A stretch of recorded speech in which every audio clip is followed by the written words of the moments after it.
Hi everyone, welcome. Thanks for joining me in this video. I'll be discussing common speech errors, also known as slip of the tongue as well as error in speech comprehension. Also known as slip of the ear, this error in comprehension and production are completely normal, and we're guilty of them at one point or another. In fact, if you ever commit errors in production or comprehension of language, you are not human, and you should get that checked out. Let's start with speech errors or slip of the tongue, although there are a number of speech errors. This video will focus on a few of the more common ones. First, let's start with anticipation. This is an error in which a later sound replaces an earlier sound in a utterance. So, for example, in basketball, a player can take a free throw, but this phrase is often mispronounced as three throw. So, in that example, three throw, you have the infradental fricative replacing the labial dental fricative in that utterance. So, in other words, your brain is already anticipating having to articulate the interdental fricative before the phrase is even uttered. Next is preservation. This is a speech error in which an earlier sound replaces a later sound, or in which the earlier sound simply sticks around or preserve, hence the term preservation, so that phrase black boxes could be mispronounced as blacks boxes. Notice here that the old sound is hanging around awkwardly, like the weird guy at the party who stays way too long after all the other guests have left. Next is word exchange. This is an error in which one word switches position with another word in an utterance. So, for example, instead of the phrase 50-pound bag of dog food, a speaker might actually say a 50-pound dog of dog food. Next is a blend. A blend is an error in which parts of two or more words are combined to yield new words. So, for example, instead of either saying great or good, a speaker might say good.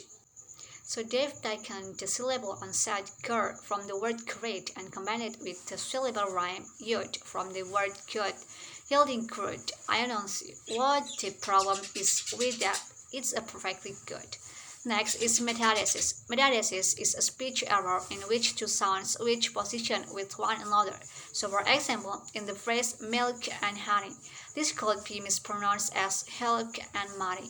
Notice here that the glottal fricative and the bilabial nasal have switched position, much like a politician changing their stance on an issue.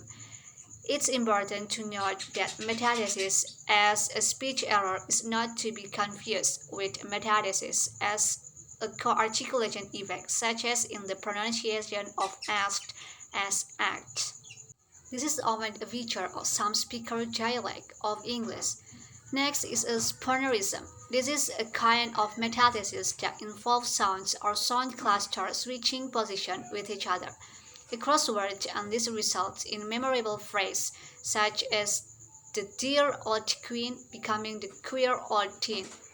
Now, spoonerism were named after Reverend William Spooner, who taught at Oxford for years, and he was reported to have used this so-called spoonerism.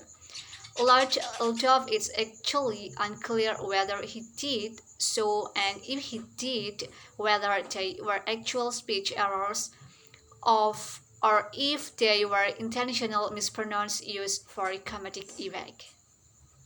Lastly is malapropism. A malapropism is a speech error in which the speaker uses an incorrect word that sounds similar to the target word. For example, after a boxing match, Mike Tyson was interviewed and asked what he would do next in his career, and he responded, "I don't know. I might just fade into oblivion." Rather than "I might just fade into oblivion." So Bolivian and oblivion, they sound very similar, and in fact there's actually a bit of meta-analysis going on there, but because there are different words and the incorrect word is used, that's why we're calling this is malapropism. So this term malapropism comes from Mrs. Malaprop, who is a character in Richard Sheridan's play The Rivals, and this character was known for using this so-called malapropism to comedic effect, and just like with sponerism, this can actually be a speech error, or they could be mispronunciation that are used intentionally. It's important to recognize that although some speech errors may appear random, they are not random because they are governed by phonetics, or the system of rules that determine what phonemes can go next to what other phonemes in a language. In English, for example, we have to press black and white.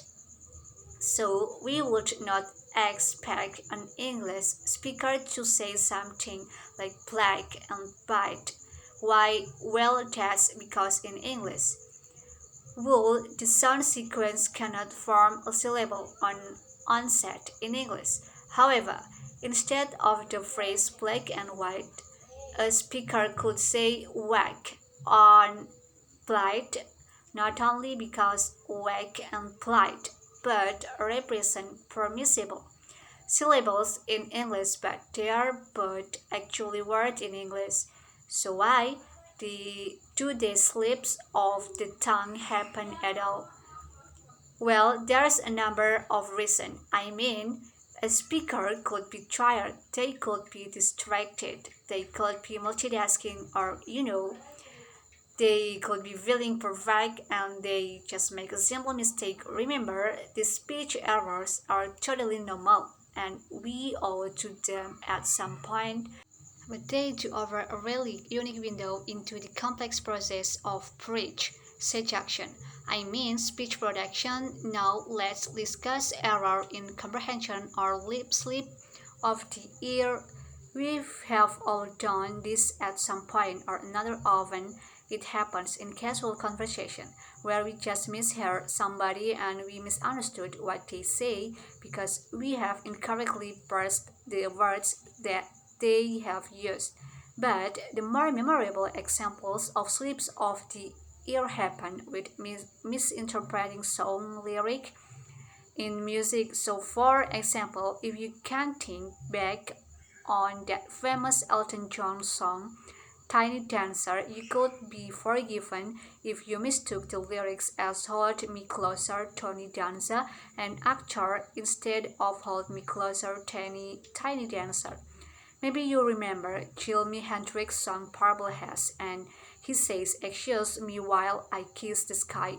Well, a lot of people thought that he said, "Excuse me while I kissed the sky" when I was younger, and I would hear the Rolling Stones sing their song Best of Burton. I was sure that Mick Jagger was actually singing "I'll Never Be Your Pink Suburban" rather than "I'll Never Be Your Best of Burden." So why do they slip of the ear happen? Just like with slip of the tongue, it could be a number of reasons. I mean, the listener could be tired, they could be distracted, or even if everything is fine, our brains often make mistakes and they try to resolve ambiguities or unclear parts of language by filling in the blanks itself, based on context and lived experience. It's perfectly natural and we all do this. So, as we slip of the tongue, slips of the ear of a really unique window into the complex process of speech comprehension. Okay, that's all for now. I hope you found this video useful. Thank you so much for watching and please feel free to comment below with an example of a slip of the tongue or slip of the ear that you have either heard or perhaps used in the past. In the meantime, stay safe, be well, and I will see you soon. Take care.